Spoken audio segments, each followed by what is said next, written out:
Learning a new language might tap in an aspiration for many of us in lockdown, an aspiration, but... That's where it stayed. Yeah. Now, figures show there has been a boom in people learning one language in particular, and that's Welsh. Yeah, one popular app suggests it is now the fastest growing language being learned in the UK. But it doesn't stop there, because people around the world have also been learning Welsh, and Thomas Morgan has been speaking to some of them. Julian Dewey o Trinidad. I ddysgu Cymraeg nawr to learn Welsh now, the classroom's gone online, just like everything else over the last year. Thomas Dwi wedi bod yn siarad Cymraeg ers I fi nghael yng ngeni, since I was a baby. But these classes aren't just for those living here in Wales that can't speak the language. Dwi'n dod o Boulder, Colorado. Dwi'n dod o Australia. They're full of learners from all over the world. I'll give you an 8 out of 10 for that, that's pretty good.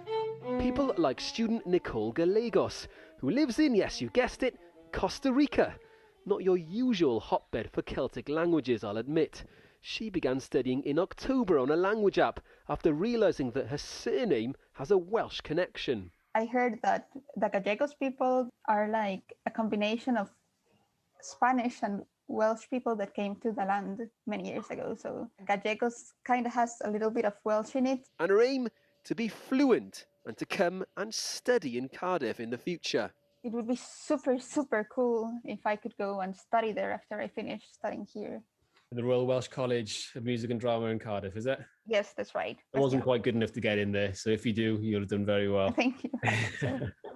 Last year, Welsh was the fastest growing language in the UK on Duolingo. And the number of users worldwide learning Welsh has increased by 100,000 since October, with a fifth of all students based in America and even someone in Antarctica. So we're here in the Kaapse Bossen, just outside Doorn in the Netherlands. Back to a more familiar time zone in Holland, and Jen Bailey, an Australian music conductor, has also taken to studying one of the oldest languages in Europe over the pandemic.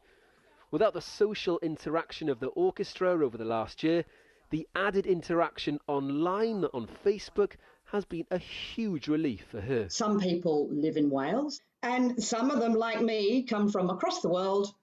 No particular family connection, no reason whatsoever to learn Welsh.